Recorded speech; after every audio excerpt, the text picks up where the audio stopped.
All righty, we're live. Hello, everyone. This is the Kiltz Health live stream with Dr. Nelson, and I am your host, Dr. Nelson. Uh, Thank you for being here. You can put in the chat where you're watching from, and I am in Central Florida. Where are you, Dr. Hockings? Dallas, Texas. Excellent. Okay. So before I start, I want to read something. This live stream is for educational and informational purposes only. The contents are not intended to be a substitute for professional medical advice, diagnosis, or treatment. Even though you will be hearing from two physicians here, we're not your doctor, you're not our patient. So, like I said, this is for informational and even entertainment purposes. Always seek the advice of your personal physician or other qualified health provider with any questions you may have regarding a medical condition. All righty. So,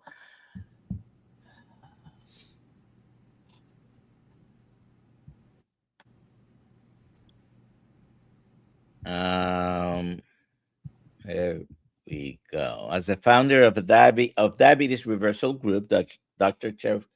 Jeffrey Hockings leverages 35 years of functional medicine expertise to help patients reverse type 2 diabetes, which is a subject very close to my heart. His patented evidence-based telehealth protocols focus on root cause healing and medication reduction. Discover how he is transforming metabolic health at diabetesreversalgroup.com. Diabetesreversalgroup.com. So, welcome to Kiltz Health, our live stream today. I'm going to give you a chance to tell us who you are, tell us a little bit about you personally.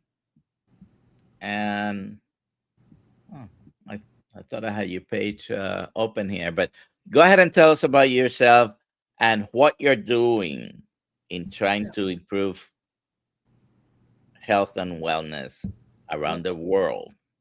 Yeah, so I'm, again, Dr. Jeff Hockings. I've been in healthcare for 35 years now.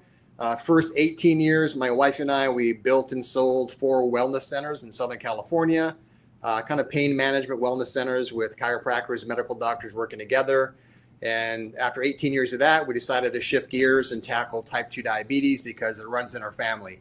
I had an aunt who died of it. My wife's dad passed away from it. So it's a personal mission for us, Doc, to get this word out to as many diabetics as possible that this disease is reversible. And so we started it back in 2009. And after 9 years of kind of trying to crack the code on putting together a protocol that could predictably reverse type 2, we finally cracked the code. And that's when we applied for our patent back in 2017. Took us 3.5 years to get patent approval. We got that in 2020, so now we have the distinction of having the only patented system in the world that reverses type 2 diabetes. So very, very exciting. We're telemedicine. We expanded into India a couple of weeks ago. We're going into other countries.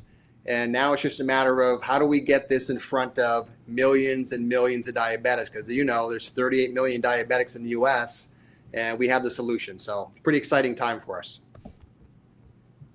All righty. So please put in the chat if you have any questions for Dr. Hockings or for me. Put it with a QQQ in front if it's possible so I don't miss it. We're in multiple platforms streaming right now, so some of them actually won't show up here, but I'll take a quick look at Instagram whenever I have a chance, because we might have people from Instagram as well. And welcome, Rick. I know you were here early. Noslo, Cheryl Camp, Paul Clark, George Goodenough, Cheryl, North Dakota Carnivore Lands, Bacon Runner, Sandy, hope the baby's doing okay. I mean, Cheryl, and hope the baby's doing okay.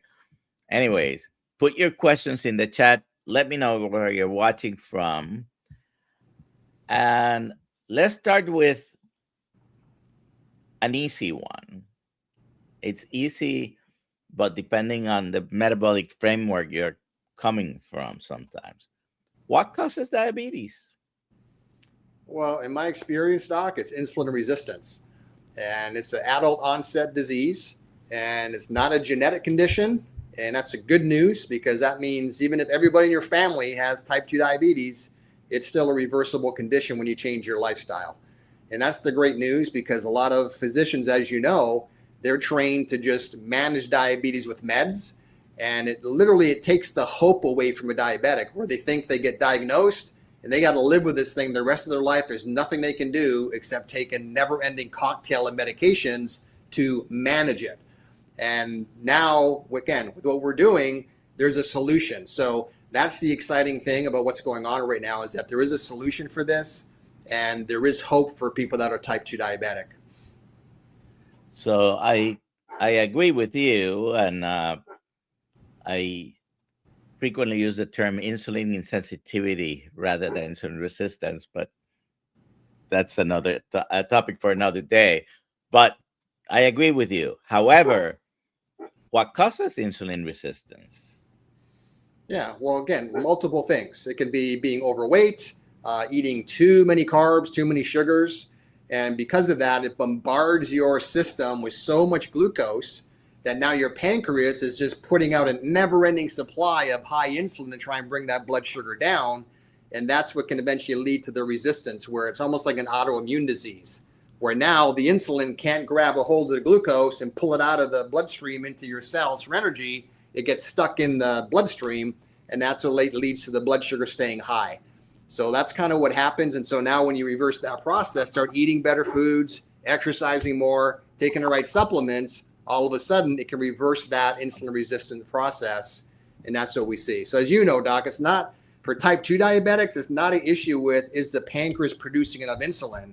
It's the body's not utilizing the insulin effectively, and that's the issue. So it's obviously totally different than type 1, where it is an issue where there's not enough insulin being produced. So sometimes we go to the doctor and we start having some abnormal blood tests, and the doctor tells us at some point, oh, you have diabetes. Yep. When do you think the process started? Did it start that week, that month, 10 years, 20 years ago? Depends on the person, Doc. There's really no way of knowing that, right? If you're feeling pretty good, and if someone's getting labs done every single year, which they should as a minimum, right? Get some blood work done. You'll see if there's some high blood sugar, if the A1C is high. So as long as someone's getting blood work done on a regular basis, they're going to catch it pretty quickly. So it's not like it's going to be a 10-year process where they've had it and just didn't know about it for most people.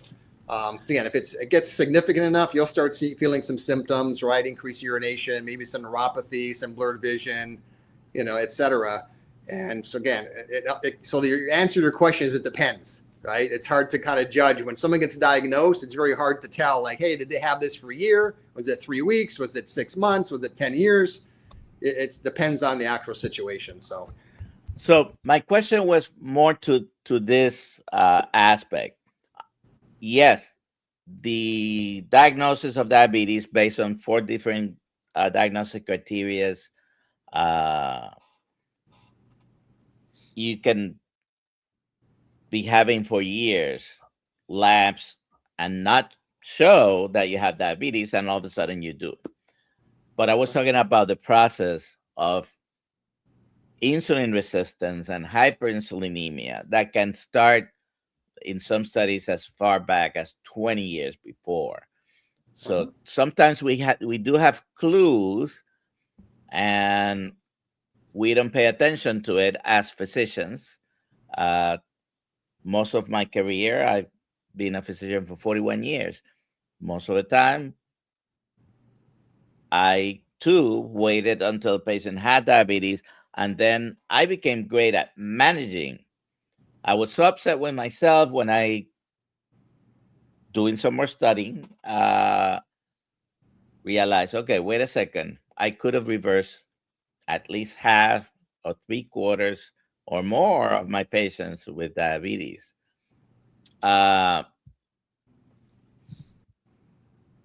I do have more questions, but let's go ahead and take a question here. Paul Clark is asking, what is a normal glucose reading? Mine is always 110 to 125. Is that high? He's been carnivore for 3 years. Mm-hmm. Do you want me to answer or you want to answer? It's for you, yes. Okay, well, the follow-up question to that is 110 to 125, is that on medications or off medications? Big difference. I'm going to take a stab and say that this is probably off medication, but let's take both scenarios. I mean, we're here to educate. Yeah, so if he's still taking medications, then the blood sugar is kind of irrelevant, right? Because whatever it is, it's an artificial reading, because the blood sugar meds will bring that blood sugar down artificially. So now, if he's not taking meds, that's pretty close to normal. Again, I always laugh about this, and you've probably seen this too, Doc, in your career, how the normals on labs have changed. When I got out of school 35 years ago, it was normal blood sugar to be 120 or less. Between 80 and 120 was normal. Then all of a sudden, magically, about 12, 13 years ago, it had to be under 100 was normal. So now if you're 100 to 120, oh my gosh, that's not good. And he kind of did the same thing with cholesterol. When I got out of school, normal cholesterol was 250 or below. And then magically they changed the normals, and now you got to be under 200 for normal cholesterol. So that's why I'm still saying if it's around 120 or less fasting blood sugar with no meds, then in my opinion, my experience, that's pretty good.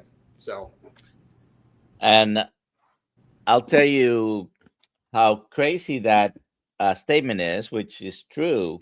Things change over the years, and sometimes the reasoning is solid. Sometimes the reasoning has to do with we're trying to diagnose more of something so we can treat it with this other thing that we will sell to you.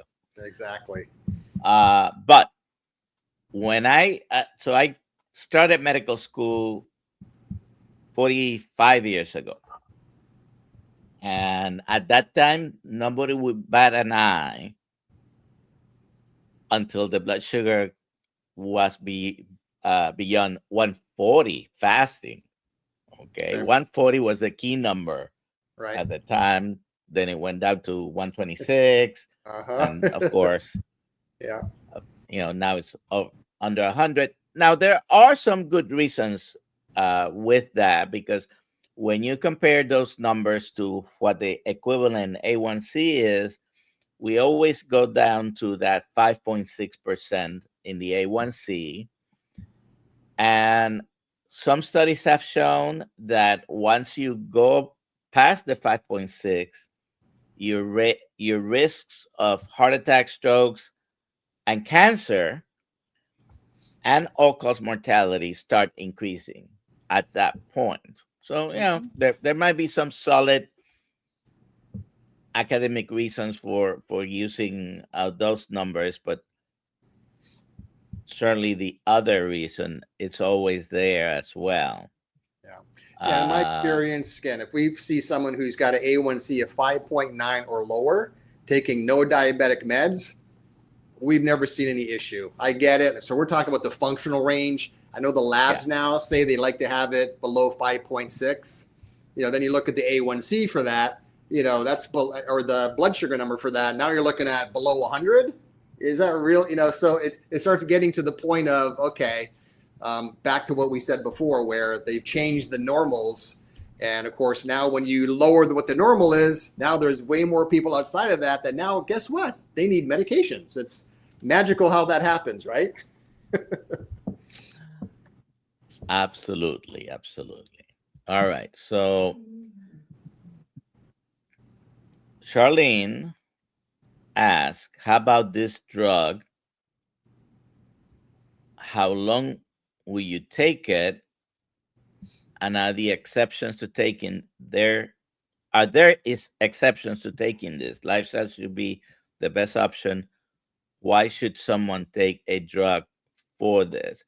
I don't know what drug you're asking for, but let's just generalize it. If you're taking anything for diabetes, how long should you take it? Are there exceptions? And is lifestyle the best option? And why should someone take a drug for this? Yeah. So again, in my opinion, I think there's zero reason that someone who's a type 2 diabetic should ever have to take a diabetic med if they're willing to change your lifestyle. So that's the disclaimer, right? If you're not going to do a program like ours or like you teach, Doc, then it's a good thing the diabetic meds are there, because they need to take those to keep that blood sugar in that normal kind of healthy range. But just because I said that, that doesn't mean that you have to keep taking them, because there is an option. So that's what I want to make sure people understand, is that you can change your lifestyle to the point where your doctor will be able to wean you off your diabetic meds, but you have to be willing to follow the right program. So we're not saying, hey, just go throw all your diabetic meds in the trash. It's only if you start, the blood sugar starts gradually coming down, and then your physician can start gradually weaning you off your diabetic meds when there's objective evidence saying that it's okay to do that. Like if your blood sugar is 160, they're not going to reduce one of your meds. It gets down to 100, yeah, they can cut one of your meds. So that's what we have to make sure happens. Yeah. And again, you need to always be working with your provider when you're decreasing medications. 100%. This is a potentially serious condition. I say it is serious because if you continue with high blood sugars, your chances of multiple catastrophic events, strokes or heart attacks being some of them, some other that show up later, that renal failure, circulatory problems, amputations, retinopathy, and things like that, is going to continue to increase. The answer, medicines will be necessary as a temporary stopgap, is what I would say. You need to change your lifestyle, and this is what we're talking about today, but certainly work with your provider. So if you're on medication, someone's prescribing them to you. Now, you might want to work with someone who's willing to work with you in reversing your diabetes. And I thought I was going to present this later, but let's bring this up now because this is based on a study. Let me take this out. And rapid and profound results. And this is what I have seen. I didn't ask you before we were backstage talking, but I'm sure you've seen similar situations where for 16 based on years, this particular, yeah. I'm sorry? Yeah, we've seen these results with our patients for 16 years. That's what we do. Yeah. So, yeah. So 95% in that particular study of insulin users either reduced or eliminated usage completely. 100% of sulfonylureas discontinued them. A1C went from 8.9 to 5.6. You were uncontrolled diabetes. 3 months later, you can be completely normal. You don't have diabetes anymore. Because the diagnosis of diabetes is basically elevated blood sugar. And there are 4 different criteria, diagnostic criteria, but they all end up in the same place. If your blood sugars are this high or remain this high, you have diabetes. And you can reverse diabetes in as little as 3 months. Does it happen for everyone after 3 months? Probably not. But anyways, and then your triglycerides go down, your HDL goes up, and all those are good things. And someone just asked a pertinent question because I'm mentioning triglycerides and HDL. So let's take that. Let's remove this.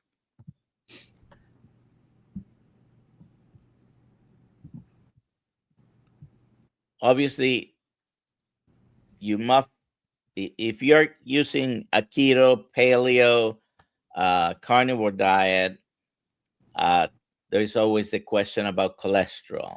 So of course it has come up right now. What about someone with naturally high cholesterol? Yeah. So what is naturally high? That's the question. So what is it? Because there's definitely some misinformation out there as far as what's normal cholesterol versus what is. And again, that was one of the examples I gave you when I got out of school. It was less than 250 was normal. Now they're saying less than 200. And as you've seen, Doc, the craziest thing with cholesterol on the labs, it doesn't even say normal cholesterol between 100 and 200. It just has a less than sign in front of the 200. So you could have cholesterol of 50 and your doctor's like, yep, that's good. That's like saying like your blood sugar 50 is okay instead of having a normal range. So it's very, very odd, the whole cholesterol issue. But yeah, I'd love to hear what the cholesterol level is to where they consider that high. All right. This is not a question, but George Goodenough, who is in the United Kingdom watching right now, my hemoglobin A1C dropped from 6.7 to 5.4 in 5 months. No medication, no help from any doctor. And I'm sure you've seen this over and over the years, right? Yep. Thousands of times. Yep. All right.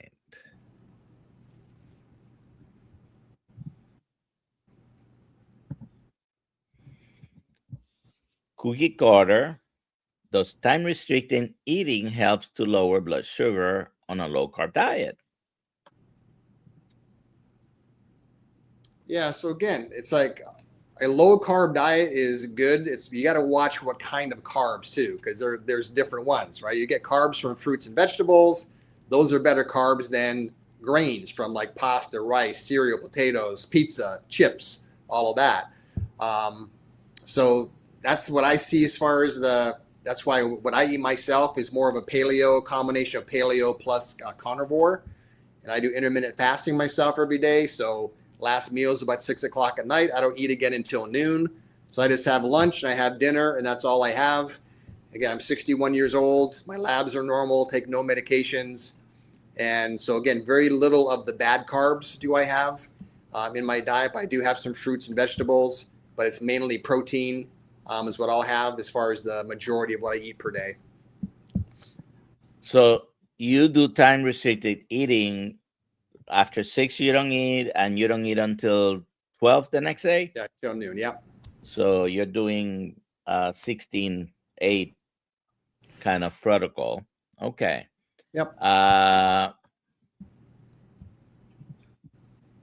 Again, that works for me, right? I've tried a bunch of different things, and that just seems to work for me. I keep the same weight, been the same weight for about 12 years now. I'm about 6'2", 210. Again, work out 5 days a week. Labs are normal, no meds. I'm 61. And so I've kind of found my sweet spot that works really well for me.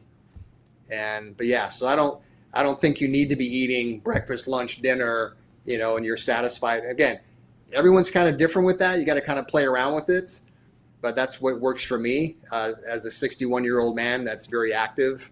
And I'm never hungry in the morning. I don't miss breakfast, and I'm not starving when noon comes along. So that's what's interesting. My wife taught me this a long time ago, Doc, when this is about 15 years ago, and we're watching a movie, and I had this like bowl of cashews next to me. And so instead of popcorn, I would eat cashews, right? That was my go-to snack. And after about 10 minutes, she saw me like eating it like it was popcorn, and she kind of elbowed me and said, "Are you even hungry anymore?" And I'm like, I thought about it. I'm like, no, I'm not hungry. So it was a really kind of an eye-opener, like, we can stuff food down way past our satiation point. So what I tell our patients is whenever you're eating anything, eat half your plate, push it away, and just sit back for 5 minutes, have a conversation with whatever, read a book, and then just ask yourself, am I even hungry anymore? And for most people, they're going to say, no, I'm not hungry. So stop eating. Like, just because you can eat the rest of the meal doesn't mean you should, right? So that's one of the interesting thing that I learned a long time ago, that the satiation point, we can eat way past that very easily.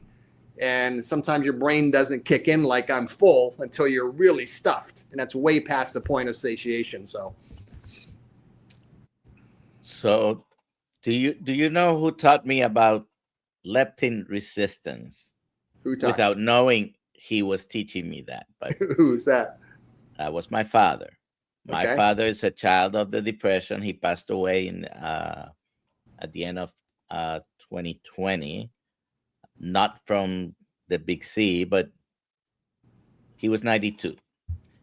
And he had an 8th grade education. He was a very smart man.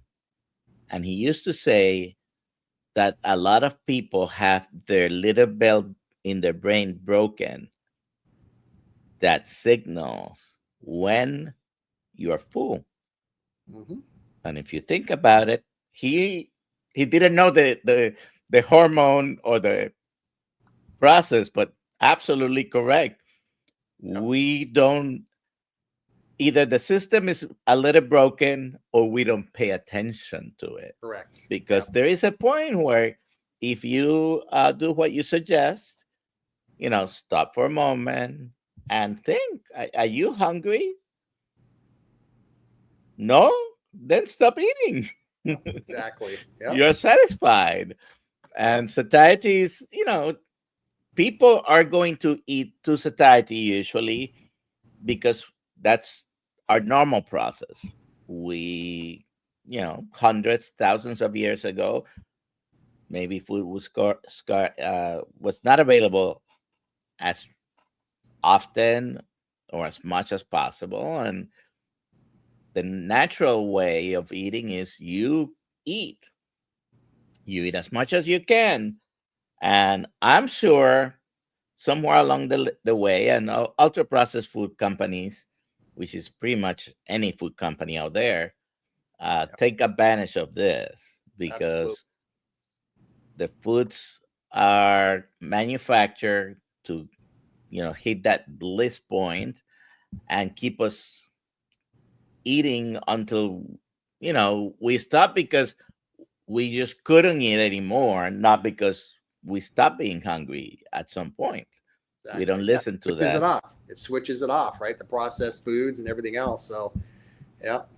So, yeah, my father taught me about leptin resistance. He didn't even know the words of the hormonal explanation, but he was right. Yep. All right.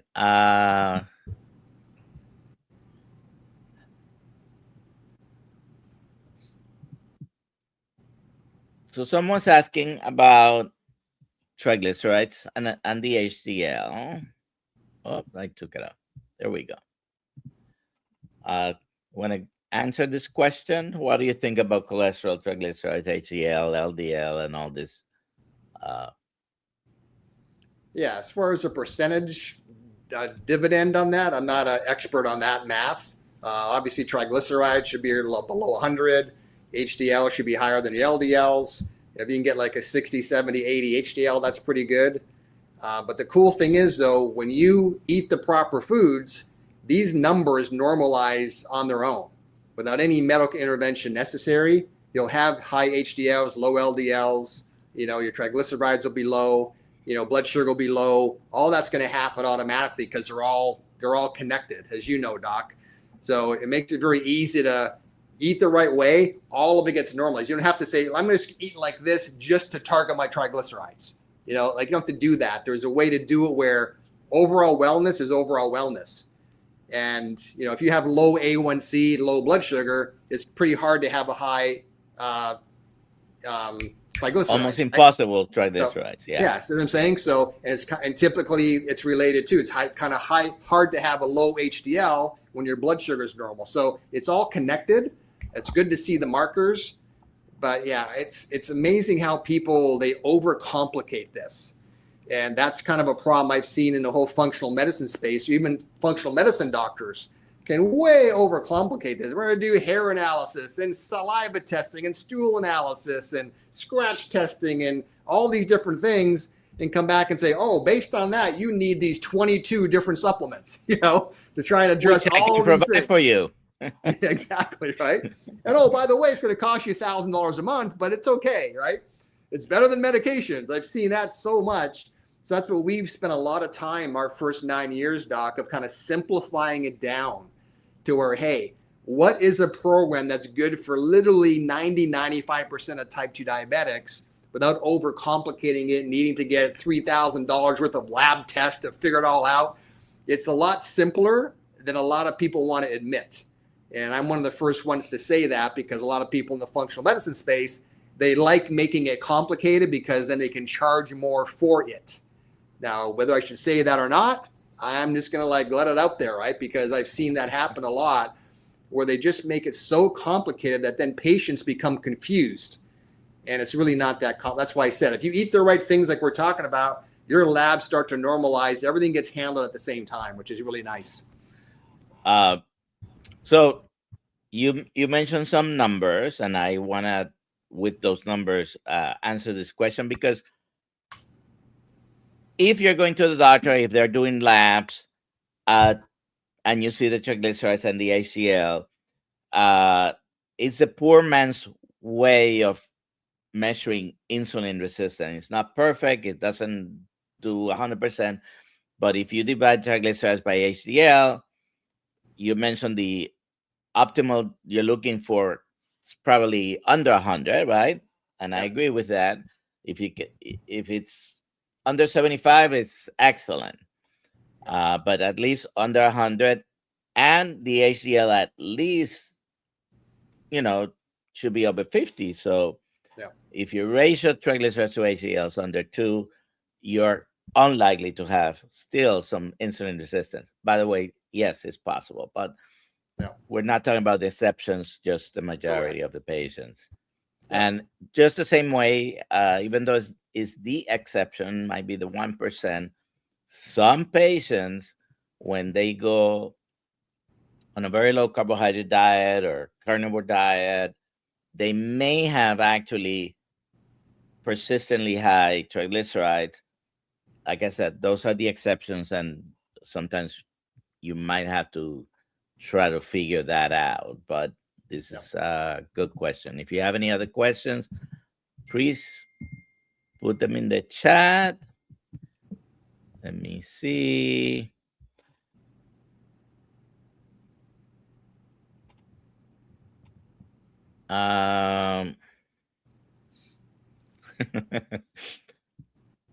This is a comment, but it's pertinent. Statins didn't appear on the market until 1987. How did the human species ever survive until then? Exactly. Without the statins, right? Well, that goes to my point I said before, right, Doc? When I got out of school, under 250 for cholesterol was normal. Then all of a sudden, magically, I didn't see any research really backing it up. Now it was under 200. So all those people that were between 200 and 250 that were normal are now abnormal, and they needed a statin medication. Wow, right? So, and of course, now we see people, you've probably seen this in your practice, and you're seeing patients. I see people with cholesterols of like 100, and the doctor still has them on statins. And now what's the byproduct? Now they've got low testosterone, because what's one of the main building blocks of cholesterol? It's hormones, right? So we see a lot of men with low testosterone that are taking statins because their cholesterol is way too low, and now their testosterone's low. So then what do the doctors do? They put them on testosterone shots. So it starts this crazy chain reaction I've seen. It's amazing. Low sex drive, etc.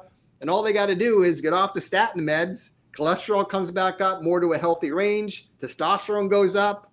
Magical, right? It's amazing. All sex hormones are cholesterol based, cortisol cholesterol based, vitamin D cholesterol based. They all come from cholesterol. And when you're decreasing cholesterol, then you're going to decrease the production of all the other ones that depend on Well, have you seen too this, Doc? On the statins, there's a black box warning on the statins that says statin drugs increases type 2 diabetes. That's been on there for about 15 years. So that's an interesting thing that a lot of people aren't aware of. So hello, CV. Yes, they do get vitamin D deficiencies.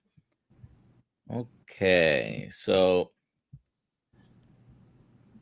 without giving us the secret sauce, tell us more or less what is it that you guys do with a patient comes to you. I have diabetes, and wants your program to take care of them. So I'll start off with just saying what we got patented. So what we got patented is a specific list of foods you can eat and not eat. And that's sort of a combination of between paleo and carnivore. That's kind of what our system is. It's not specifically carnivore, little tweaks to it. Paleo. And then it's our ingredients and dosages of our nutritional supplements. So that's our secret sauce. That's what we got patented. So you got to eat the way we show you, take our supplements, and there's 87 different nutrients in our supplements.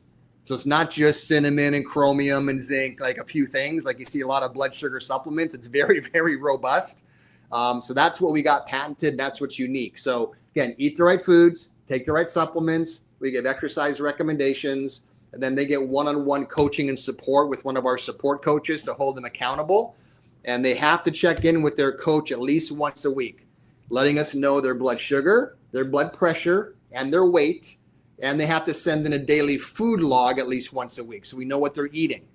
And so when they check in and their blood sugar starts gradually coming down, once it gets below about 110 fasting in the morning, that's when the coach says, hey, it's time to call your physician so they can adjust the dose of your meds because it's getting a little bit too low. So we're never diagnosing anybody, prescribing meds, or taking people off of meds. We're just coaching them through our wellness program, and it's their physician that decides when it's appropriate to start weaning them off their medication. So it's really cool. It's a very elegant program we have, and it's been working really well for over 16 years now. Do you monitor their blood sugars remotely, or no? They just report themselves either with their own CGM or their glucometer. We have probably about 25% of our patients are wearing the CGMs. But of course, our goal is you reverse the diabetes. You don't need to have that thing stuck on your arm 24/7 anymore, right? You don't need to poke your finger anymore either. So that's the ultimate goal, is to make it where they don't have to do any of that. Then they can just go to their doctor once a year for some blood work. Everything's normal, and they're enjoying their life. That's what we want to have, with no meds, per labs. That's the ultimate goal. Do you recommend any particular CGM? No, I don't. No. I mean, they're all pretty much doing the same thing. So again, when they come to us, doc, they're already a diagnosed diabetic. So they're already either, poking their finger every day in the morning with the glucometer, or they already have a CGM. So if they don't have a CGM, we're not recommending they get one, because with our program, their blood sugar is going to come down pretty quickly. So they won't even need the glucometer anymore. So we're not saying, hey, get the CGM for a few months just so it's easier for us to see your numbers. Because I kind of have a sort of a love-hate relationship with the CGMs. I can see the benefits, especially if you're just got diagnosed, you really want to kind of see what you're eating, how it's affecting your blood sugar. But I think for a lot of patients, it makes them more anxious, because now they can check their blood sugar literally every 10 seconds if they want. And it's just like, oh, my blood sugar, what am I doing? And they kind of like, instead of just with us, just take it once in the morning fast. And that's the only number we need. I don't need to see what it is at 3 p.m. or 6 o'clock at night, because if you're eating the way we teach you, your blood sugar is going to stay pretty stable throughout the day. You're not going to have the highs and lows.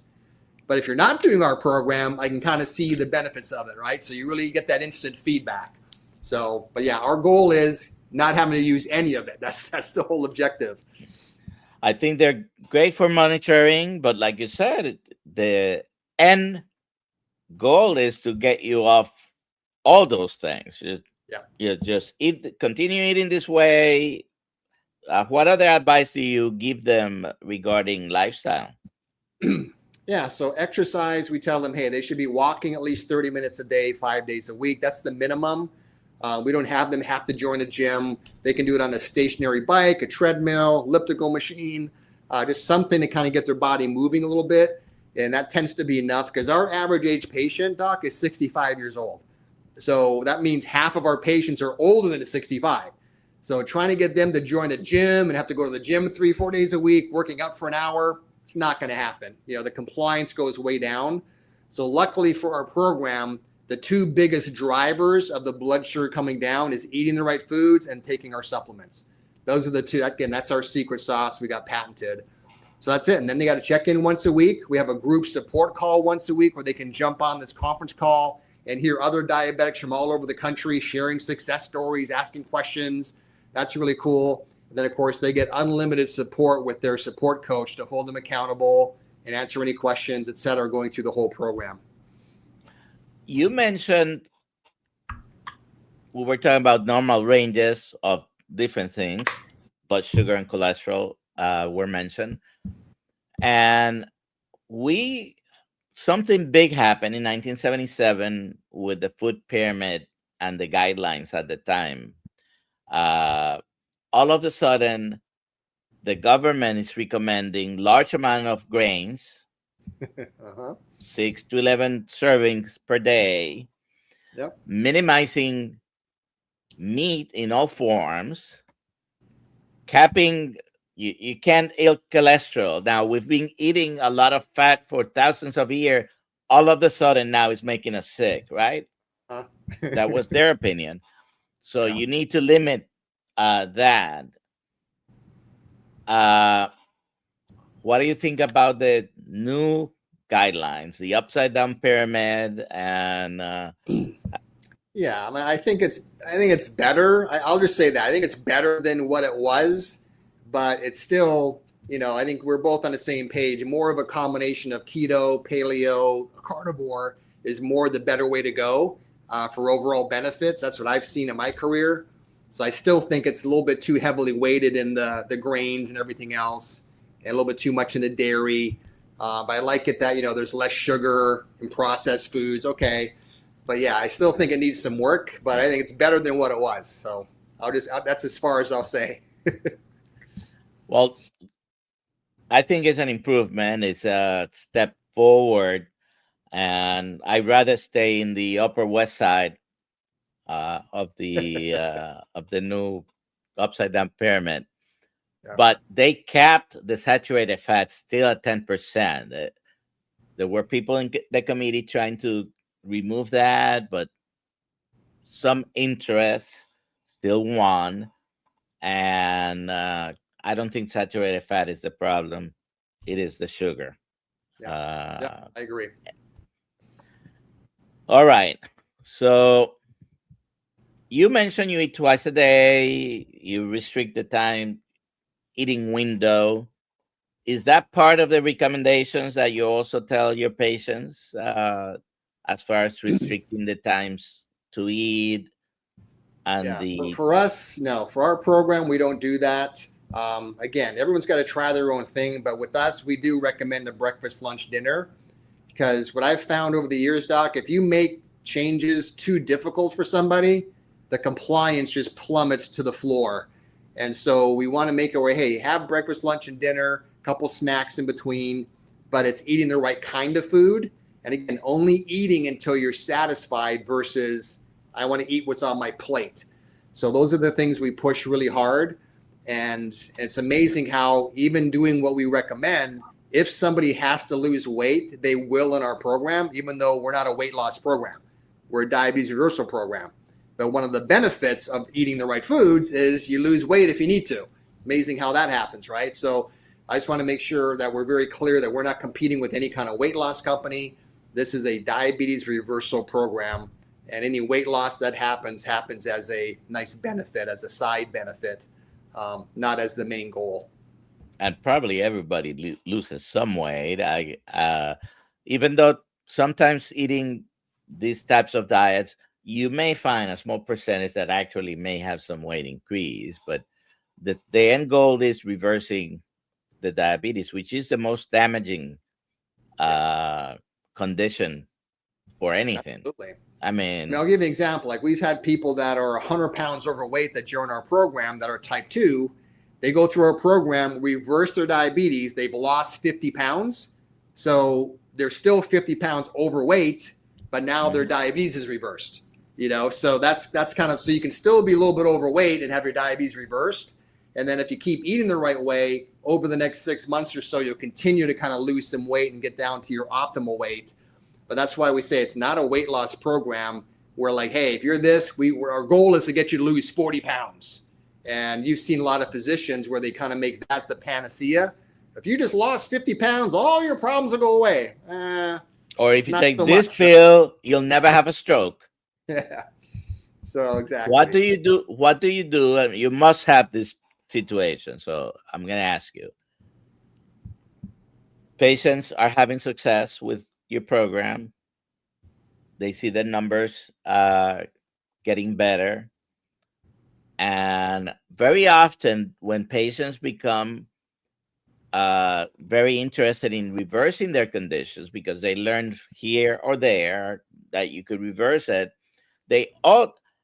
those type of patients very often don't want to take more medicines and want to get off of medicine. So they go to the regular provider, and the provider does let's say a cholesterol test, and your total cholesterol is 201, or your LDL is 130, and you have to take this pill because otherwise you're going to die from a heart attack or stroke.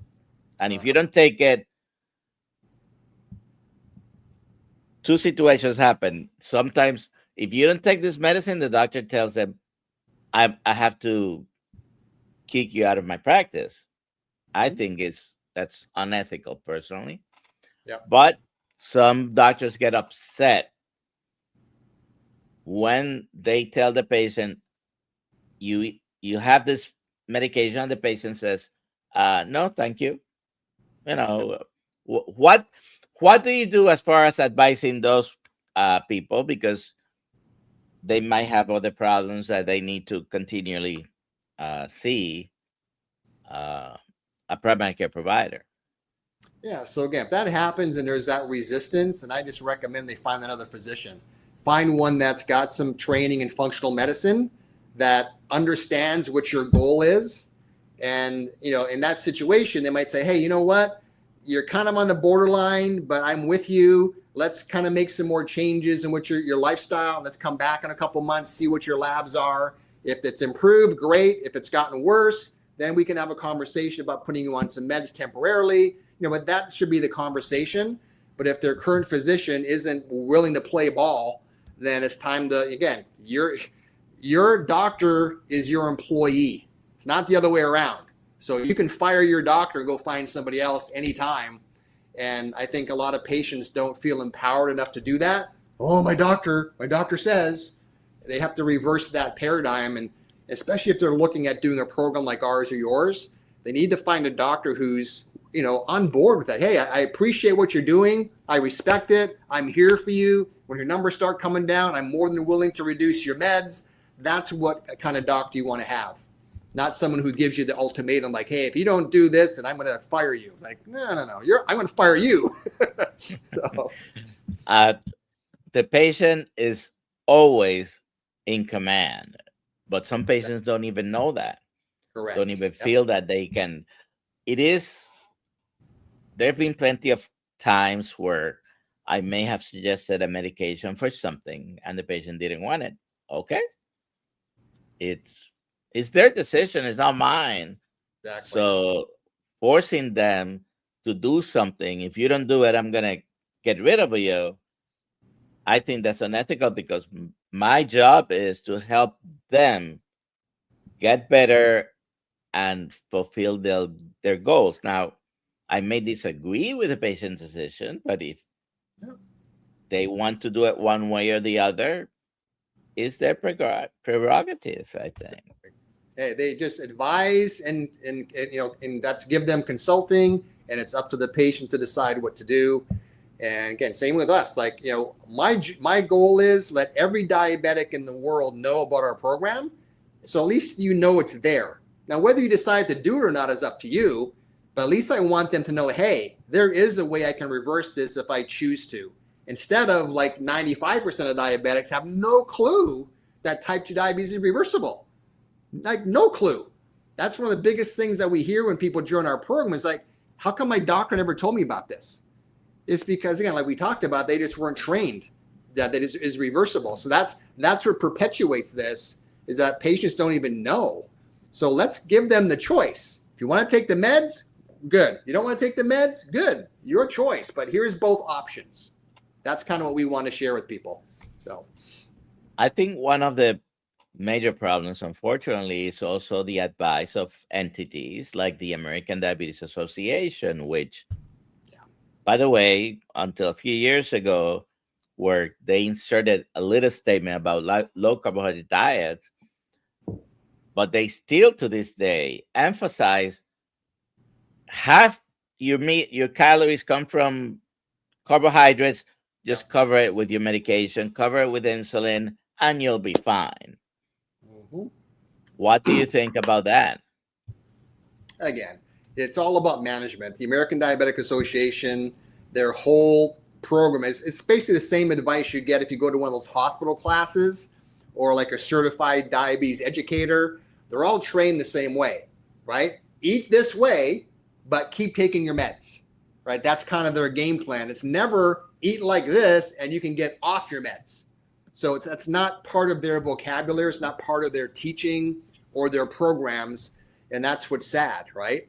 So again, so they're trying to, hey, lower your sugars, exercise some more, but it's always keep taking those meds. That's the thing that I don't really agree with, is it's really just a management organization versus, here's some proven solutions to reverse this disease. So talking about medications, we cannot end this discussion without talking about the big guns out there in the past several years. Yeah. Now, the first GLP-1 receptor agonist came out in 2005. Okay, it was Byetta. But let's move forward a few years. I think it was 2017 when Ozempic came out. And of course, it took a few years maybe, but now it's the miracle drugs. Yeah. What do you think about those? Yeah, well, as you know, right, and initially the GLP-1s got approved. I think it was back in, right around the time you said, either 14, 17, got approved as Ozempic for type 2 diabetes. But then what they found was, oh my gosh, people that take it, they also lose weight. So they went back to the FDA and got it approved as a new brand called Wegovy for weight loss. And all Wegovy is just twice the dosage of Ozempic. Same drug, it's a GLP-1. So they just marketed it differently, right? Ozempic for diabetes, Wegovy for weight loss. But now, what do you hear mainly in the marketplace about Ozempic now? It's like Ozempic is the weight loss drug. So you hardly ever hear Wegovy anymore. It's all Ozempic, similar to what in the mid-90s, remember Fen for weight loss. Now, Ozempic is now the weight loss drug of our era right now. But either way, Doc, as you know, whether it's Wegovy, Ozempic, insulin, oral meds, it's just another shortcut to give people the false hope that you don't need to change your lifestyle. Just take this medication, you're good to go. So what I've seen in our program is that we haven't been affected by GLP-1s whatsoever, because anybody who joins our program, they want to get off of all medications, including Ozempic and GLP-1s. So whether it's oral medications, insulin, whether it's lap bands, gastric bypass, any of those shortcuts, those people, that mindset would never do our program, because they are looking for something where they can keep eating what they want and take this medication and still be okay. So that's a completely different mindset than somebody who's like, I want to get off these meds. I'm willing to change my lifestyle. And that's the difference. So I don't know if you've seen the same thing with what you're doing. Well, I can almost guarantee to those people who want to keep eating the same way, use the shots, because this is going to help me either with the weight or with the blood sugar, which it's ridiculous to think that if you keep eating the way you're eating, which in most people is the main cause of what you're suffering from, that the end result is going to be good, because at some point you're going to get tired of spending $1,000 a month, Yeah. and you're going to stop it. And studies are already showing most of the people who lost their weight that way, they either regain back 50 to 80%, only a small amount remain. And, all medications have possible side effects, so Yeah. it's never the answer. Now, they're useful tools, okay? And there are people who, after 30 years being diabetic, maybe they now need to use insulin, among other things, because their pancreas got tired of pushing out insulin. I'm in that group. My C peptide is 0.3, basically a type 1 diabetic level. I have no antibodies, by the way, completely. It is type 2 with an exhausted pancreas. But like I said, that is the exception. Most Correct. people Yeah. can reverse their diabetes completely, be without drugs, with a normal A1C or near normal A1C, and they will have reduced the risks. If someone wants to talk to to your diabetes reversal group, where can they find you? Yeah. Easiest way is just go online. It's diabetesreversalgroup.com. And you can go on there and click on get started, and you can register for one of our free webinars. And that's where they can just watch the webinar, no obligation. And that's how they can learn more about the details of our program and see if it sounds like a right fit for them. So that's the best place to go. Just diabetesreversalgroup.com. There it is. Okay, diabetesreversalgroup.com. And you can reverse diabetes. There's absolutely no reason you couldn't. Well, unfortunately, I cannot claim that 100% people can reverse it completely, but Yep. I mean, those are powerful numbers that I showed before, right? Yep. 100% of people can get rid of the oral hypoglycemics that I started using when I came out of medical school. Yep. Shouldn't be used anymore, because the way they used to work, or they work, is by increasing your insulin production from the pancreas. And most people are dealing with hyperinsulinemia. So what's going to happen? Exactly. You're going to get worse eventually. Yeah. All right. Let me see if there is any last questions here. We have a couple of. So you've never seen this before, right? In the caves, the cave paintings, usually you see the hunters bringing home That's right. their. That's really good. We never saw. Well, I still haven't seen it. Those great broccoli paintings, right? That's hilarious. I love it. Let's see. This is another comment from Papa Carnivore. Ask your doctor. By the way, he also reversed type 2 diabetes. Ask your doctor what the cavemen and women ate. Ask them if they drew pictures of them eating broccoli, yep, or bread, or was it large animals? Anyways, thank you for being with us today, doctor. Yep. Diabetesreversalgroup.com, correct? Yes, sir.